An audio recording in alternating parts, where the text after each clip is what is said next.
friends, welcome to all of you on my YouTube channel Shine Tutorial. Myself Bindu Prashar. So guys, हम जो है biology के अंदर अभी तक क्लास 11th की जो है एनसीईआरटी को डिस्कस कर रहे हैं। उसमें हम जो है एनिमल किंगडम को अभी तक डिस्कस कर चुके हैं। ठीक है, कुछ पार्ट्स यानी मोलस्का तक हम पहुंच गए, इकाइनोडर्मेटा, कॉर्डेटा और हेमिकोडेटा, ये 3 फाइलम्स जो है हमारी रहती हैं। अब हम इसके साथ साथ जो है क्लास 12th की जो है एनसीईआरटी यानी बायोलॉजी भी डिस्कस साथ में ही करेंगे। एक सुबह का लेक्चर जो है वो आपका +1 क्लास का रहेगा यानी 11th क्लास का रहेगा, और शाम को जो है हम 12th क्लास का जो चैप्टर है वो डिस्कस कर लेंगे। तो आज जो हम फर्स्ट चैप्टर डिस्कस करने जा रहे हैं क्लास 12 का, वो है reproduction in organism. First chapter हम डिस्कस करेंगे reproduction in organisms. So what is reproduction? Reproduction क्या होता है? रिप्रोडक्शन क्या है बच्चों कि जिस तरह से मान लीजिए हमारी धरती के ऊपर जो है वो बहुत सारी स्पीशीज है, मान क्या लीजिए है ही बहुत सारी स्पीशीज है, लेकिन उन्होंने अपने आप को क्या है कंटिन्यू रखा है। अगर उसमें से एक प्राणी मर जाता है तो अपने जैसे ही किसी और को वो पैदा करके जाता है ताकि उसकी स्पीशीज जो है वो बची रहे, वो खत्म ना हो जाए, एक्सटिंक्ट ना हो जाए। क्योंकि आपने देखा होगा कि कुछ स्पीशीज ऐसी हैं जिनके अंदर जो है वो रिप्रोडक्शन यानी प्रजनन क्षमता जो कम होती गई या फिर शिकार कर लिए गए कोई पशु पक्षी वगैरह, तो उसमें क्या हुआ, उनकी जनसंख्या जिस तरह से धीरे धीरे कम होती गई, फिर एक टाइम पे आके वो एक्सटिंक्ट हो गए, यानी इस दुनिया में अब वो पाए नहीं जाते हैं। अर्थ के ऊपर उनकी प्रेजेंस क्या है, अब्सेंट है, वो नहीं है आज। तो उनकी जो पॉपुलेशन है वो एक्सटिंक्ट हो चुकी है। तो किसी भी स्पीशीज को अपनी पॉपुलेशन को इंक्रीज करने के लिए या क्वांटिटी ऑफ स्पीशीज बनाए रखने के लिए रिप्रोडक्शन यानी प्रजनन की जरूरत पड़ती है। ओके, अब सिंपल अगर मीनिंग देखते हैं हम रिप्रोडक्शन का, तो आप इसे प्रोक्रिएशन और ब्रीडिंग भी कह सकते हैं। प्रोक्रिएशन एंड ब्रीडिंग मतलब कि प्रजनन करना, अपने ही जैसे न्यू यंग वंस को give to new young ones of their own kind, यानी अपने ही जैसे जो ऑर्गेनिज्म को पैदा करना, उनको ऑफस्प्रिंग कहा जाता है। जो पैदा करते हैं वो पेरेंट्स होते हैं। पेरेंट्स क्या प्रोड्यूस करते हैं बच्चों? पेरेंट्स ऑफस्प्रिंग प्रोड्यूस करते हैं, जो कि क्या करते हैं, उनकी स्पीशीज की कॉन्टिन्यूटी को बनाए रखते हैं। प्रोक्रिएशन फिर से क्रिएट करना, अपने ही जैसे न्यू वंस को क्रिएट करना, that is known as procreation. Breeding मतलब कि अपने ही जैसे नए को पैदा करना। ओके, तो ये हो गया हमारे पास कि what is reproduction. Reproduction is the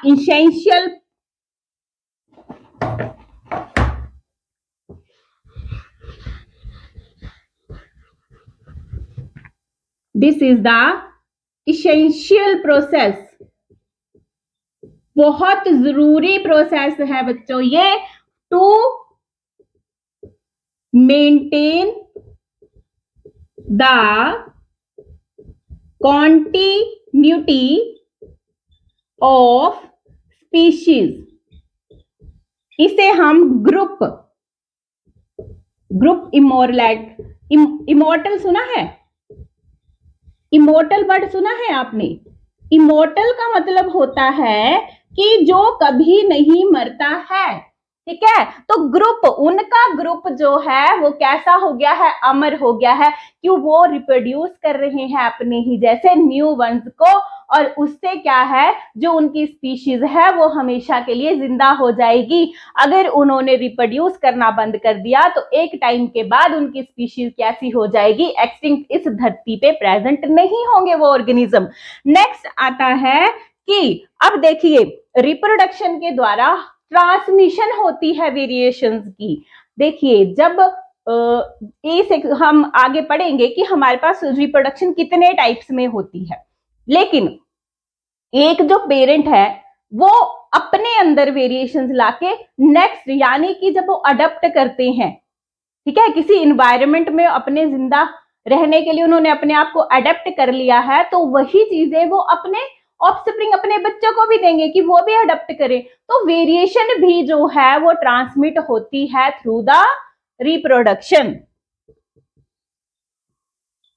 transmission of variation भी आप इसको बोल सकते हैं, और करेक्टर्स की भी ट्रांसमिशन होती है। करेक्टर्स की भी ट्रांसमिशन होती है, जो पेरेंट्स के करेक्टर है वो ऑफस्प्रिंग के अंदर जाते हैं। अब रिप्रोडक्शन हो गया, ठीक है। रिप्रोडक्शन क्या था हमारे पास कि it is the process for the continuity of species, essential process for the continuity of species. Next बात कर लेते हैं, इसके अंदर एक टर्म आती है that is known as life span. Life span क्या होता है बच्चों, देखिए जब हम पैदा होते हैं, जब हम पैदा हो रहे हैं, पैदा होने से जब तक हमारी डेथ नहीं हो जाती, वो टाइम जो है, यानी जितने समय तक हम जिंदा रहे, वो क्या कहलाएगा, हमारा लाइफ स्पैन कहलाएगा। Time till birth to death, यानी कि जब हम पैदा हुए और जब हमारी मृत्यु होती है तब तक का जो टाइम पीरियड है वो क्या कहलाता है, वो लाइफ स्पैन कहलाता है। अब ऐसा नहीं है कि हर एक स्पीशीज के अंदर जो है वो लाइफ स्पैन जो है वो इक्वल ही होगा। हर एक स्पीशीज का अपना अपना जो है वो लाइफ स्पैन होता है। जैसे अगर हम मे फ्लाई की बात करें, ये बेचारी एक दिन के लिए ही जिंदा रहती है। अगर हम पैरट की बात करते हैं, इट लिव्स फॉर एटलीस्ट 150 ईयर्स। अगर हम बनियन ट्री की बात करें तो ये अप टू 500 ईयर्स तक भी जिंदा रहता है। बरगद का पेड़, कई बुक्स में इसकी एज जो है वो 200 टू 250 भी मेंशन की हुई है। ओके, तो वो डिपेंड करता है, ठीक है। अब मे फ्लाई 1 डे के लिए होती है, पैरट जो है वो 150 ईयर के लिए है, डॉग जो है वो 14 टू 15 ईयर तक जिंदा रहेगा, काऊ जो है मे बी 20 ईयर तक जिंदा रहेगी। एक होती है हमारी एवरेज एज। एवरेज एज क्या होती है, किसी पर्टिकुलर कंट्री के अंदर जो ऑर्गेनिज्म है, जैसे हम ह्यूमन की एज ले लेते हैं। अब देखिए हमारे पास ह्यूमन हो सकता है वो 20 ईयर्स, 40 ईयर्स, 65 ईयर्स, 80 ईयर्स और 100 ईयर्स तक जो है वो मे भी जिंदा रहे, लेकिन हम क्या करते हैं, एक एवरेज एज लेके चलते हैं, दैट इज 65। ह्यूमन की जो एवरेज एज इंडिया के अंदर लेके चले हैं दैट इज 65 की, इतनी एज तक मैक्सिमम कोई ह्यूमन जो है वो जिंदा रहता है। ओके, अब लाइफ स्पैन के अंदर हम कुछ टेबल देख लेते हैं एक, जिसमें हम वेरियस ऑर्गेनिज्म की जो है वो देखते हैं कि उनकी एज कितनी होती है, कितने टाइम पीरियड तक वो जिंदा रहते हैं। अब देखिएगा लाइफ स्पैन जो होता है ना वो साइज के ऊपर डिपेंड नहीं करता है, साइज के ऊपर डिपेंड नहीं करता है ये। ओके, जैसे कि अगर एलिफेंट है तो ऐसा नहीं है कि एलिफेंट है तो वो ज्यादा समय तक रहेगा। जैसे अभी हमने पैरट की बात करी थी, तो पैरट में भी 150 ईयर्स तक ये जिंदा रहता है, लेकिन एलिफेंट की बात करें तो 60 टू 70 ईयर्स तक ये जिंदा रहेगा। तो यहाँ पे साइज मैटर नहीं कर रहा है कि जो हमारे पास एलिफेंट है वो बड़ा है तो वो ज्यादा लंबे समय तक जिएगा, या फिर पैरट है तो वो छोटा है तो वो कम समय तक जिएगा। ऐसा नहीं होता है, डिपेंड नहीं करता है लाइफ स्पैन साइज के ऊपर। ओके, तो चलिए देख लेते हैं कुछ ऑर्गेनिज्म का लाइफ स्पैन। पहले ही लिख के रख लिया है ताकि वीडियो ज्यादा लंबी ना हो जाए, आप इसको आसानी से पढ़ सके। तो साथ साथ में लिखते चलिएगा। बटरफ्लाई जो है वो 1 to 2 वीक्स तक जिंदा रहती है। फ्रूट फ्लाई की अगर हम बात करें तो ये 30 डेज तक जिंदा रहती है। राइस प्लांट ये 3 to 4 मंथ इसका लाइफ स्पैन है। वीट प्लांट जो है 6 मंथ का लाइफ स्पैन है। रोज प्लांट की अगर हम बात करें तो 5 to 7 या 5 to 10 ईयर्स तक भी ये हो सकता है। डॉग जो है 20 to 30 ईयर्स तक जो है इसका लाइफ स्पैन है। काऊ का 20 to 25। Banana tree and banyan tree, banana केले का पेड़ है, बनियन ट्री जो है बरगद का पेड़ है। तो बनियन ट्री 25 ईयर्स तक ये जिंदा रहता है, लाइफ स्पैन है सॉरी इसका। मंकी जो है वो 26 ईयर। हॉर्स, ये हॉर्स है, horse 40 years. Sequoia 3000 to 4000 years. Banyan tree 500 years. Parrot 150 years. Man 100 लिखा है। एवरेज एज जो है वो हम 65 लेके चलते हैं। Crocodile 60 year. और एलिफेंट का मैंने आपको बता दिया था, एलिफेंट जो है 60 to 70 ईयर तक जिंदा रहता है। मे फ्लाई जो है उसका जो लाइफ टाइम है वो केवल 1 दिन, लाइफ स्पैन जो है वो 1 दिन का होता है। ओके, नाउ अब लाइफ स्पैन जो है इसको जो है 4 पार्ट्स में डिवाइड किया गया है। ओके, फर्स्ट वन आता है जुविनल। जुविनल पीरियड क्या होता है? ये वो पीरियड होता है, रिप्रोडक्टिव जो ग्रोथ होती है या रिप्रोडक्टिव स्टेज किसी ऑर्गेनिज्म की आए उससे पहले का जो पीरियड होगा वो जुविनल फेज कहलाएगा। ओके, क्या होगा जुविनल फेज? रिप्रोडक्टिव स्टेज से पहले वाली जो आपकी एज होगी, जैसे कि अडोलसेंस एज आती है ह्यूमंस के अंदर, तो रिप्रोडक्शन करने से पहले यानी कि रिप्रोडक्टिव स्टेज आने से पहले जो आपकी एज होगी दैट इज योर जुविनल फेज। और जब आप रिप्रोडक्टिव स्टेज में पहुंच जाते हैं that is called maturity. Maturity वो फेज है जब आपके अंदर कैपेसिटी है टू रिप्रोड्यूस। ओके, उसके बाद आ जाती है एजिंग। एजिंग में क्या होता है बच्चों? इसमें डिटोरिएशन हो जाती है हमारे वाइटल ऑर्गेनिजम्स की, और फर्दर क्या इरिवर्सिबल स्टेज आएगी एजिंग की। टर्मिनल इरिवर्सिबल स्टेज बोलेंगे जिसे, जहां पे हमारी बॉडी जो है अब वो काम नहीं कर पाएगी जो वो पहले, जिस तरह से टिश्यू डैमेज हो रहा था, ठीक है, सेल्स, तो डिटोरिएशन, जो हमारी स्किन होती है वो थोड़ी लूज हो जाती है, काम करने की जो शक्ति है, सुनने की शक्ति है, आईज जो है वो देखना, धुंधला देखना स्टार्ट कर देती हैं। तो एज के साथ साथ जो है ये जो बदलाव आ रहे हैं आफ्टर अडोलसेंस, तो वहां पे क्या, जिसे हम ओल्ड एज भी कह देते हैं अपनी भाषा में, एजिंग आ जाती है और टर्मिनल इवर्सिबल स्टेज जो आ जाएगी that is known as senescence. Senescence stage आ जाती है एजिंग के अंदर ही। और फर्दर क्या है, अब बॉडी हमारी धीरे धीरे हर एक रिस्पॉन्स करना जो है वो कम कर दे रही है, सुनाई नहीं दे रहा है, दिखाई नहीं दे रहा है, चलने फिरने में दिक्कत हो रही है, एजिंग, बूढ़े हो चुके हैं। ओके, आफ्टर दैट क्या है, एक एज आती है, सॉरी स्टेज आती है that is known as death, जहां पे जो है सीसेशन हो जाती है, हर एक बॉडी का ऑर्गन काम करना बंद कर दे रहा है। अब क्या है, डेथ हो चुकी है सभी वाइटल ऑर्गेनिज्म की इन द बॉडी। तो जो हमारा लाइफ स्पैन है वो इन 4 फेसेस के अंदर जो है वो डिवाइड है। ओके, फिर से आ जाते हैं अपने उसी प्रोसेस के ऊपर जिसे हम डिस्कस कर रहे थे, रिप्रोडक्शन। तो एनसीईआरटी में एक पर्टिकुलर डेफिनेशन आपको दे के रखी है जिसे हम डिस्कस कर चुके हैं वैसे तो, कि हमारे पास जब पेरेंट्स जो होते हैं वो ऑफस्प्रिंग को पैदा करते हैं, तो एक ऑर्गेनिज्म अपने ही जैसे ऑर्गेनिज्म को जब पैदा करे that is known as reproduction. So it is defined as the biological process in which an organism give rise to young ones. In young ones को हम क्या कह सकते हैं? Offsprings. Offsprings similar to itself. अपने ही जैसे organism को वो पैदा करेगा। ओके, अब रिप्रोडक्शन जो होती है ये हमारे पास फर्दर जो है वो कितनी टाइप्स में होती है? मेनली आपके पास रिप्रोडक्शन जो है वो कितनी टाइप्स में रहेगी? 2 टाइप्स में। First one is asexual reproduction and second one is sexual reproduction. एक आती है हमारे पास एसेक्सुअल और दूसरी है हमारे पास सेक्सुअल रिप्रोडक्शन। तो चलिए देख लेते हैं इनके अंदर क्या है।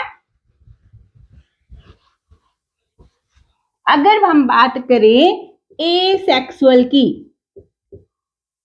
और sexual,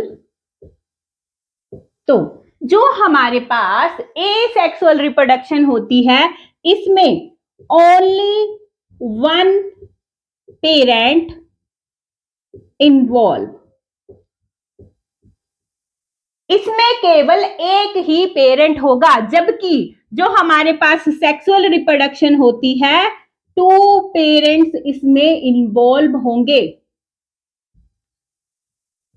2 parents are involve. Okay, अब देखिए नेक्स्ट क्या आएगा कि इसमें जो है वो गैमीट फॉर्म हो भी सकते हैं और नहीं भी हो सकते। ठीक है, एसेक्सुअल में क्या होगा? गैमीट्स मे बी फॉर्म्ड, ठीक है, बनेंगे भी नहीं भी बन सकते हैं। सेक्सुअल में क्या होगा? हमारे पास गैमीट फॉर्मेशन होगी ही होगी, गैमीट फॉर्मेशन यहां होगी। अब क्या हो रहा है? गैमीट बन भी सकते हैं, नहीं भी बन सकते, गैमीट होंगे ही होंगे। तो जब हमारे पास एसेक्सुअल टाइप ऑफ रिप्रोडक्शन होगी इसमें क्या होगा? Without the fusion of gametes, क्योंकि हो भी सकते हैं नहीं भी हो सकते हैं, नहीं हुए तो कैसे करेंगे फ्यूजन को? तो इसमें क्या रहेगा हमारे पास? Gamete fusion of gametes absent, या आप इसमें लिख सकते हो it will take place without the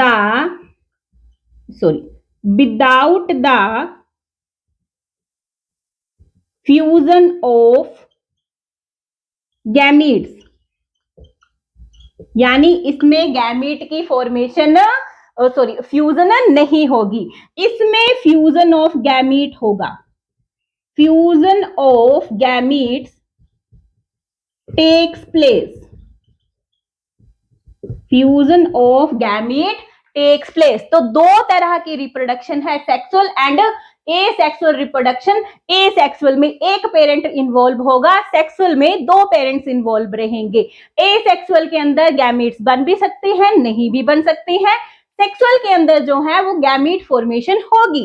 अगर वहां गैमीट फॉर्मेशन हो रही है तो फ्यूजन भी होगी, fusion of gametes is there. लेकिन एसेक्सुअल में आपके पास विदाउट फ्यूजन ऑफ गैमीट्स आपकी एसेक्सुअल रिप्रोडक्शन जो है वो हो सकती है, यानी कि ऑफस्प्रिंग जो बनेगा विदाउट फॉर्मेशन बनेगा, गैमीट की वहां पे फ्यूजन नहीं होगी। ओके, तो अब जो सबसे पहले हम जो है पढ़ने जा रहे हैं type of reproduction, that is asexual को हम जो है वो डिस्कस करते हैं। तो अब बच्चों पढ़ लेते हैं हम asexual reproduction.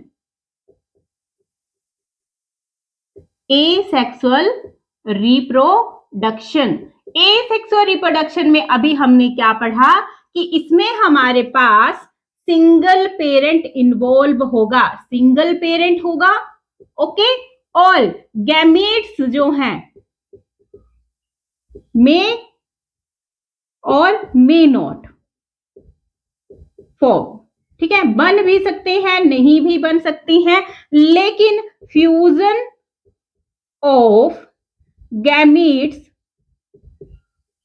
Is not there, कोई फ्यूजन ऑफ गैमीट यहां पे नहीं होगी। अब देखिए, क्योंकि यहां पे फ्यूजन ऑफ गैमीट नहीं हो रही है तो जब हमारे पास एक ऑर्गेनिज्म एसेक्सुअली रिप्रोड्यूस करता है without the fusion of gamete, इसको हम एक पर्टिकुलर नाम देते हैं, यानी कि एक टर्म है that is known as apomixis. Apomixis important term है, एपोमिक्सिस। ठीक है, क्या होता है हमारे पास कि एसेक्सुअली जो रिप्रोड्यूस कर रहे हैं ऑर्गेनिजम्स, उनमें जब गैमीट की फ्यूजन नहीं होती है that is known as apomixis. अब जब हमारे पास एसेक्सुअली रिप्रोड्यूस करेंगे तो वो ऑर्गेनिजम्स आर जेनेटिकली कैसे होंगे बच्चों? वो सिमिलर ऑर्गेनिज्म होंगे, जेनेटिकली वो सिमिलर होंगे क्योंकि वो एसेक्सुअली रिप्रोड्यूस कर रहे हैं। तो इस तरह का जब हमारे पास ऑर्गेनिज्म या इंडिविजुअल, ग्रुप ऑफ इंडिविजुअल्स जो कि कैसे हैं, जेनेटिकली सिमिलर हैं, हम उनको क्या बोलते हैं? They are known as clones. हम उन्हें क्लोन कहेंगे। ये ग्रुप ऑफ इंडिविजुअल है दैट आर जेनेटिकली सिमिलर। लेकिन इसमें से अगर हम सिंगल इंडिविजुअल की बात करें बच्चों, सिंगल इंडिविजुअल, तो उसे हम रैमिट कहेंगे। ठीक है, सिंगल वर्ड यहाँ पे यूज होगा दैट इज नोन एज रैमिट्स, यानी जब सिंगल इंडिविजुअल है हमारे पास। ओके, नेक्स्ट आता है हमारे पास कि जब एसेक्सुअली रिप्रोड्यूस कर रहे हैं बिना किसी रिप्रोडक्टिव पार्ट के, यानी कि वो एसेक्सुअली तो रिप्रोड्यूस कर रहे हैं, कोई रिप्रोडक्टिव यूनिट वहां पे प्रेजेंट नहीं है, एसेक्सुअल रिप्रोडक्शन हो रही है विदाउट एनी रिप्रोडक्टिव यूनिट। तो इस तरह के जो रिप्रोडक्टिव यूनिट इसमें क्या रहेंगे, या तो बर्ड्स हो सकती हैं या तो फ्रेगमेंट्स हो सकती हैं। ठीक है, तो हम इन्हें क्या कहेंगे? ब्लास्टोमर्स कहेंगे, ब्लास्टोमर्स। इस तरह के जो ऑर्गेनिजम्स या फिर इस तरह के जो इंडिविजुअल्स तैयार होंगे उन्हें हम ब्लास्टोमर्स कहेंगे विदाउट एनी रिप्रोडक्टिव यूनिट। वो एसेक्सुअल रिप्रोडक्शन के दौरान जो है वो बन रहे हैं, और जो हमारे पास जो यूनिट रहेंगे जिससे वो बन रहे हैं इन्हें हम ब्लास्टोज कहेंगे। इन्हें हम क्या कहेंगे बच्चों? ब्लास्टोज कहेंगे। ओके, मैं आपको यहां बताना भूल गई कि जब हमारे पास डेवलपमेंट हो रही है ऑर्गेनिज्म की, डेवलपमेंट ऑफ ऑर्गेनिज्म कैसे? विदाउट एनी रिप्रोडक्टिव यूनिट या कोई भी सेक्सुअल पार्ट यहाँ पे जो है वो आपका इन्वॉल्व नहीं हो रहा है इस प्रोसेस को। तो development of an organism without any sexually reproductive unit that is known as, ये जो प्रोसेस होगा ये हमारी ब्लास्टोजेनेसिस कहलाएगी, ब्लास्टोजेनेसिस कहलाएगी। और जो हमारे पास रिप्रोडक्टिव यूनिट रहेगी उनको हम ब्लास्टोज कहेंगे। ओके, रिप्रोडक्शन के कुछ कैरेक्टरिस्टिक्स हम स्टडी कर लेते हैं। कैरेक्टरिस्टिक्स, ठीक है, तो क्या कैरेक्टरिस्टिक्स रहेंगे? पहला तो देखिए कि इसमें सिंगल पेरेंट जो है वो इन्वॉल्व है, सिंगल पेरेंट इज देयर। तो इस तरह की जो सिंगल पेरेंट जिसमें इन्वॉल्व रहेगा उस तरह की जो हमारे पास रिप्रोडक्शन रहेगी वो कैसी रहेगी बच्चों? ये हमारे पास जो है वो यूनिपेरेंटल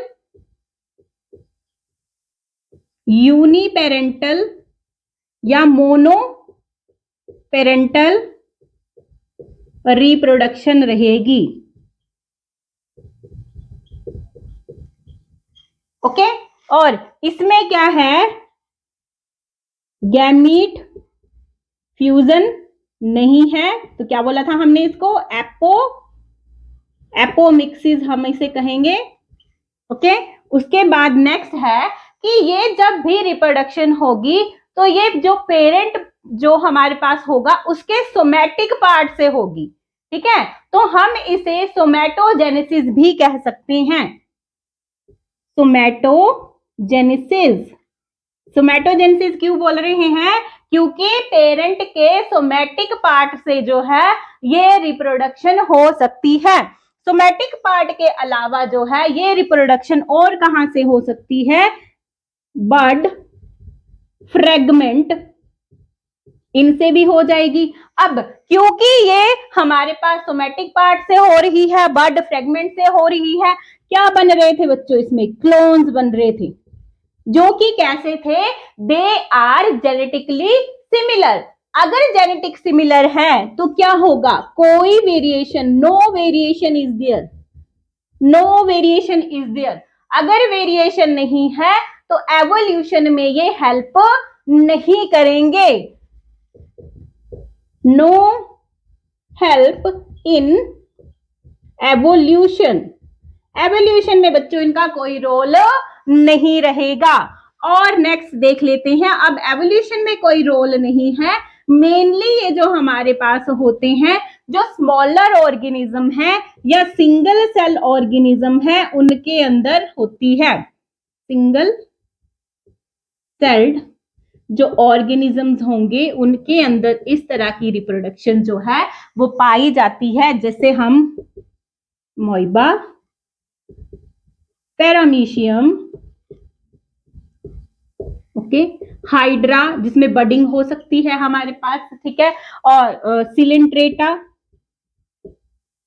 ठीक है, इसमें भी हमारे इस फाइलम के अंदर भी जो है इस तरह की रिप्रोडक्शन पाई जाती है। कुछ फ्लैट वर्म्स हैं जिनके अंदर जो है एसेक्सुअल रिप्रोडक्शन पाई जाती है। उसके बाद अगर हम बात करते हैं कि जो इसमें डिवीजन होगी वो कैसी होगी? माइटोटिक। माइटोटिक डिवीजन जो है इसके अंदर प्रेजेंट रहेगी, ठीक है। जो हमारे पास सोमैटिक पार्ट है वो माइटोटिकली डिवाइड करेगा, ओके। तो ये थे main characteristics of asexual reproduction. Asexual reproduction अब फर्दर कितनी तरह की होती है? अगर हम सिंपल बात करें तो इसमें हमारे पास वेजिटेटिव प्रोपेगेशन, ओके, इसमें हमारे पास फिजन, बडिंग और फ्रेगमेंटेशन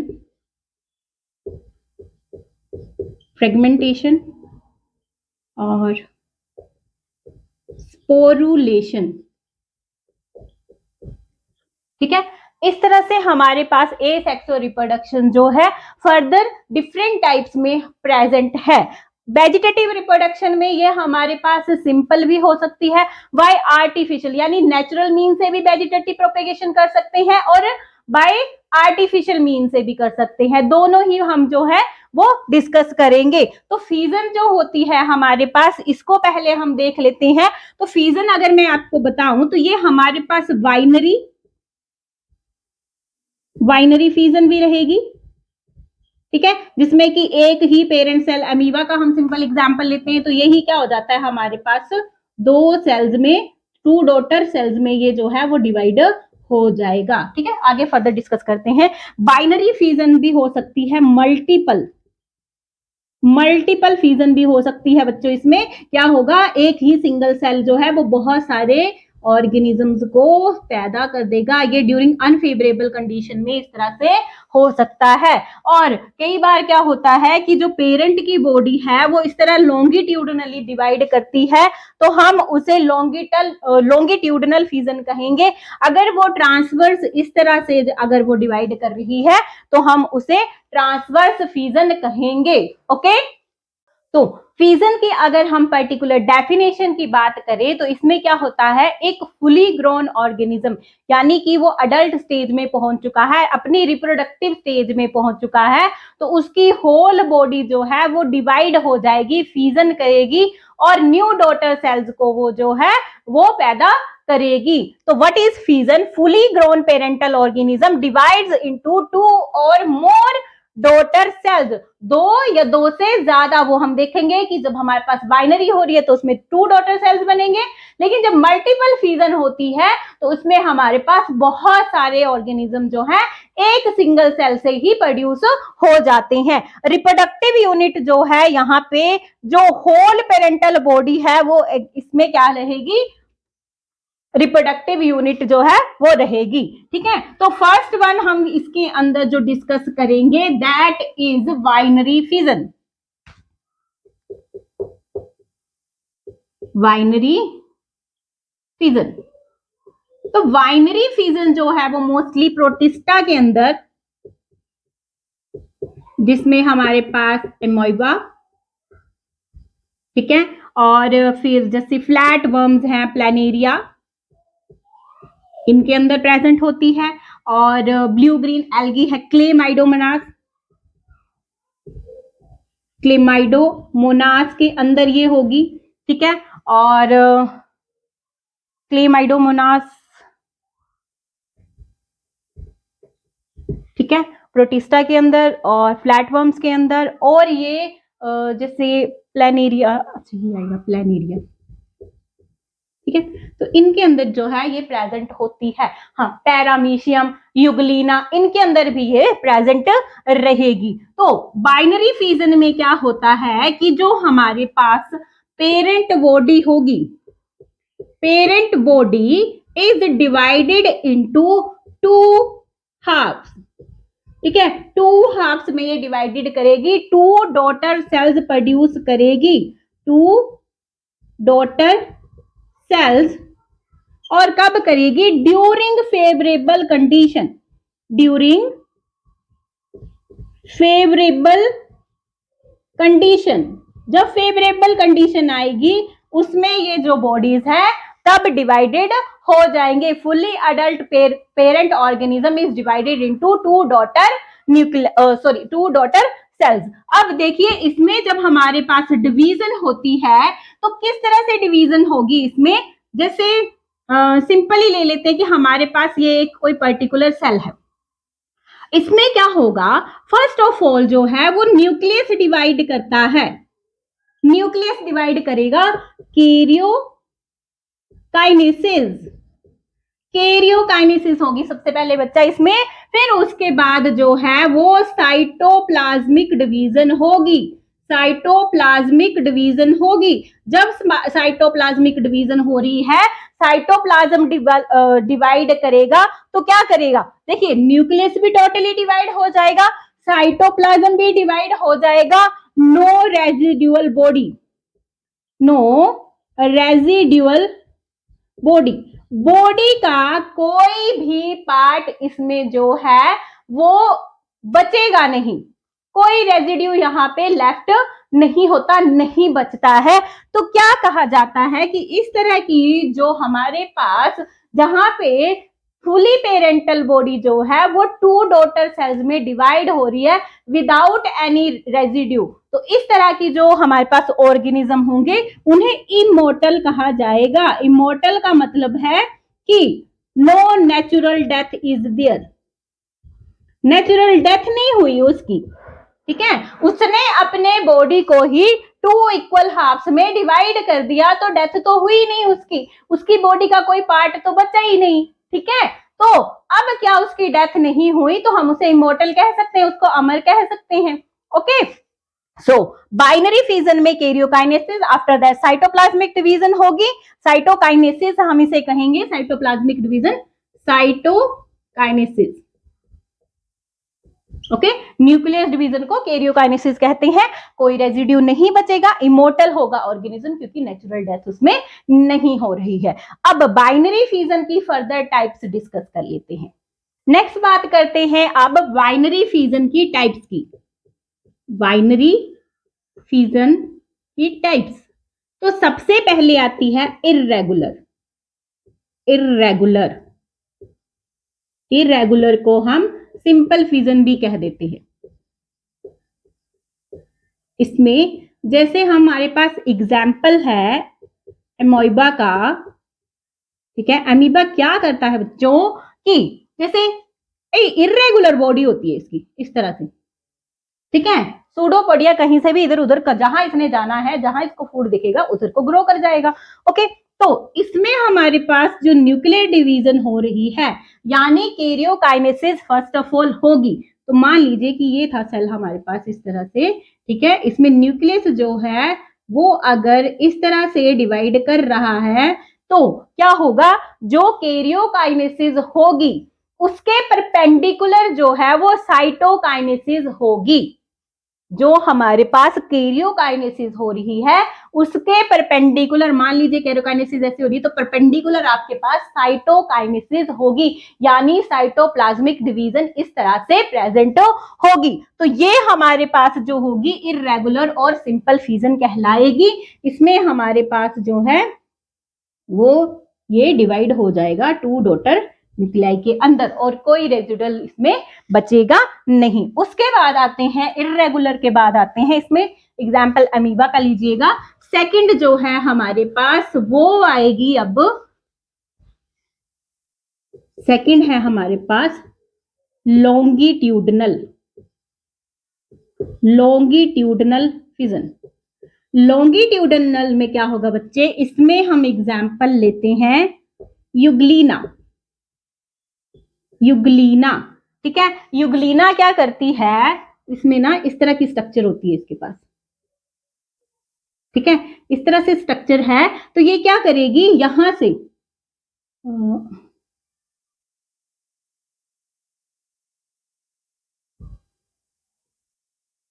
ट्रांसवर्स डिवीजन होगी, इसके अंदर ट्रांसवर्स डिवीजन होगी, ठीक है। जब साइटोप्लाज्म आपका जो है ट्रांसवर्सली डिवाइड कर रहा है और ये फिर फर्दर 2 डॉटर सेल्स बना देगा यूग्लिना के ही, ठीक है। तो इस तरह की जो डिवीजन कहलाएगी वो हमारी क्या कहलाएगी, स्ट्रक्चर मत देखिएगा, ऐसे बना दी मैंने, ठीक है। तो ये इस तरह से जो ट्रांसवर्स डिवीजन होगी, देखिए कैरोकाइनेसिस की डिवीजन जैसे मर्जी हो, लेकिन इसमें हमारे पास अगर साइटोप्लाज्म जो है वो लॉन्गिट्यूडनली डिवाइड कर रहा है तो हम इसे लॉन्गिट्यूडनल फिजन कहेंगे। अब हमारे पास नेक्स्ट एग्जाम्पल है ट्रांसवर्स फिजन का।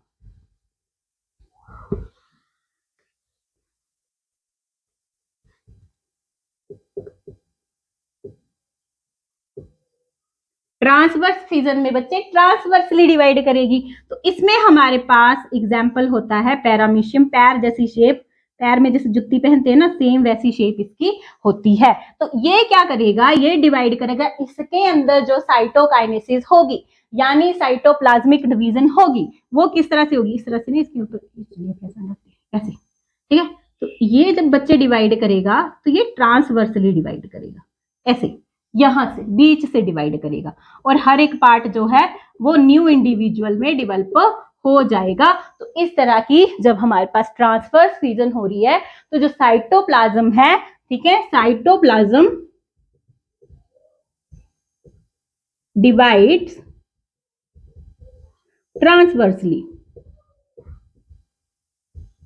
ट्रांसवर्सली जब वो डिवाइड कर रहा है तो हमारी ट्रांसवर्स फिजन रहेगी। नेक्स्ट बात करते हैं मल्टीपल फिजन की। ऐसे बच्चे हमारे पास मल्टीपल फिजन। अब मल्टीपल फिजन के अंदर क्या होता है, इसमें जो है होल पेरेंटल बॉडी ही एज ए रिप्रोडक्टिव यूनिट जो है वो काम करती है, यानी कि जैसे हमारे पास बाइनरी फिजन में था सेम इसमें भी रिप्रोडक्टिव यूनिट जो है वो होल पेरेंटल बॉडी ही रहेगी। लेकिन इसमें जो है वो क्या होगा, ये होगी जैसे बाइनरी फिजन हमारे पास फेवरेबल कंडीशन में होती थी, ये अनफेवरेबल कंडीशन में होती है और एक ही पेरेंट सेल जो है वो मल्टीपल डॉटर सेल्स जो है बनाता है। क्यों बनाता है, क्योंकि सर्वाइवल, क्योंकि अनफेवरेबल कंडीशन है बच्चों, अब तो उसमें क्या है, सर्वाइवल के चांसेस उसने बढ़ाने हैं। दैट्स वाई अब वो क्या करेगा, मल्टीपल फिजन करेगा। तो चलिए देखते हैं। Multiple fission is a type of asexual reproduction in which the parent body divides into many daughter nuclei during unfavorable condition for survival chances वहां पे बढ़ जाए, to increase the survival chances। Okay, किसमें होती है, प्लाज्मोडियम जो कि एक मलेरियल पैरासाइट है, अमीबा और मोनोसिस्टिस के अंदर। ओके, तो इनके अंदर जो है मल्टीपल फिजन जो है वो हो रही है। अब जब मल्टीपल फ्यूजन होता है बच्चों तो क्या होगा कि जैसे मान लीजिए ये हमारे पास कोई पेरेंट सेल है, ओके, इसके अंदर क्या होगा कि अब ये न्यूक्लियस यानी कैरियोकाइनेसिस इसमें होगी, इस तरह से न्यूक्लियस जो है वो डिवाइड कर रहा है, बहुत सारे मल्टी न्यूक्लिएटेड स्ट्रक्चर बन जाएगी, ओके, बहुत सारे न्यूक्लियस इसके अंदर प्रोड्यूस होंगे। अब इसके बाद इसके अंदर जो है वो साइटोकाइनेसिस यानी कि साइटोप्लाज्मिक डिवीजन होगी, हर एक न्यूक्लियस के बाहर इस तरह से साइटोप्लाज्म आ जाएगा, ठीक है, हर एक न्यूक्लियस साइटोप्लाज्म एक्वायर कर लेगा, इस तरह से आ गया, ठीक है। अब इसके अंदर जब ये साइटोप्लाज्म ले लेता है तो बाइनरी फ्यूजन में बच्चों हमने पढ़ा था कि उसमें कोई रेजिडुअल बॉडी लेफ्ट नहीं रही थी, लेकिन इसके अंदर जो है वो रेजिड्यू बच जाता है, इसके अंदर जो है वो रेजिड्यू बच जाता है, और जब इसके पास फेवरेबल कंडीशन आएगा तो ये सेल इस तरह से ब्रस्ट कर जाएगा, और जैसे हर एक न्यूक्लियस के बाहर साइटोप्लाज्मिक बॉडी थी, अब ये हर एक सेल जो था वो एक न्यू इंडिविजुअल जो है वो तैयार कर देगा, इस तरह से होता है। समझ में आया बच्चों? ओके, इस तरह से मल्टीपल फ्यूजन है, एक ही सेल से बहुत सारे मल्टीपल जो है ऑर्गेनिज्म प्रोड्यूस हुए हैं, that is known as multiple fusion. Okay, now बच्चों अब हम डिस्कस कर रहे हैं एग्जाम्पल ऑफ मल्टीपल फ्यूजन। तो इरिथ्रोसिस्ट सिंजोगैनी जो प्लाज्मोडियम बाइवेक्स जो कि एक मलेरियल पैरासाइट है उसके अंदर होती है, तो क्रिप्टोमिरोजाइट्स जो है ये करते हैं क्या, आर बेसिस में एंटर कर गए हैं, आर बेसिस के अंदर हीमोग्लोबिन और सेलुलर कंटेंट के ऊपर ये फीड करेंगे, वहां पे फीड करके ये सिंजोइड बनाते हैं, ठीक है। फिर इसमें मल्टीपल फ्यूजन होगी, 12 से 14 मीरोजॉइट्स इसमें बनेंगे, फिर आरबीसी रैप्चर हो जाएगी और ये मीरोजॉइट्स जो है वो बाहर आ जाएंगे। एक बात मैं आपको बताना भूल गई थी कि जो मल्टीपल फ्यूजन होती है जब उसमें वो सिस्टिक कंडीशन के अंदर जो है ऑर्गेनिज्म है यानी अनफेवरेबल कंडीशन में क्या होता है, ये सिस्ट फॉर्मेशन कर लेते हैं, जिसके अंदर जो फर्दर डिवीजन होती है कैरियोकाइनेसिस, आफ्टर दैट जो है साइटोप्लाज्मिक डिवीजन वहां पे होगी, एमाइटोसिस होती है बच्चे इसके अंदर, एमाइटोसिस डिवीजन जो होगी, एमाइटोसिस इसके अंदर जो है वो होगी, माइटोटिकली डिवाइड कर रहे थे ना बाइनरी फ्यूजन में, जब ये हमारे पास सिस्टिक कंडीशन के अंदर होते हैं, इंसिस्ट बना लेते हैं, जैसे अमीबा का एग्जांपल देखते हैं, ठीक है। तो ये जो बाहर है ना ये सिस्ट बनाई हुई है इसने, ठीक है, अंदर जो है जो डॉटर न्यूक्लियाई है वो अंदर डिवाइड होंगे, यहाँ पे जो है इसका न्यूक्लियस और साइटोप्लाज्मिक डिवीजन होगी, फिर इस तरह से एक स्टेज आएगी जहां पे न्यूक्लियस के बाहर साइटोप्लाज्म आ जाएगा, इस स्टेज को हम बोलते हैं बच्चों स्पोरुलेशन, याद रखिएगा ये कॉम्पिटिटिव एग्जाम और एग्जामिनेशन पॉइंट ऑफ व्यू से बहुत इंपॉर्टेंट है। जब हमारे पास ये सिस्टिक कंडीशन में आ जाता है तो ये जब हमारे पास जो स्टेज आती है that is known as sporulation, इसमें से जो ये सिंगल यहाँ बाहर आ रहा है इसको सूडोस्पोर बोला जाता है, और यही सूडोस्पोर ये जो इसके अंदर है ना ये सारे के सारे सूडोस्पोर्स हैं, इस तरह से बनेंगे, आफ्टर दैट एक एडल्ट अमीबा इसमें से बाहर निकलेगा। ओके, होप ये आपको जो थी बाइनरी फ्यूजन आपको समझ आ गई होगी। नेक्स्ट कल करेंगे हम टॉपिक जिसमें हम बडिंग, फ्रेगमेंटेशन और जो अदर पार्ट्स है एसेक्सुअल रिप्रोडक्शन के उनको ब्रीफ में डिस्कस करेंगे, ताकि जो 12th क्लास वाली हैं जो टैट की प्रिपरेशन कर रहे हैं और जो नीट की प्रिपरेशन कर रहे हैं हमारे से कोई क्वेश्चन जो है वो छूट ना जाए। अभी हम इसको डिटेल में कर रहे हैं, बाद में वन शॉर्ट वीडियो के अंदर भी जिसमें हम सिर्फ और सिर्फ इंपॉर्टेंट पॉइंट को डिस्कस करेंगे। तो कल आपसे फिर मुलाकात होगी, एसेक्सुअल रिप्रोडक्शन को ही फर्दर हम प्रोसीड करेंगे। तब तक के लिए goodbye and thank you.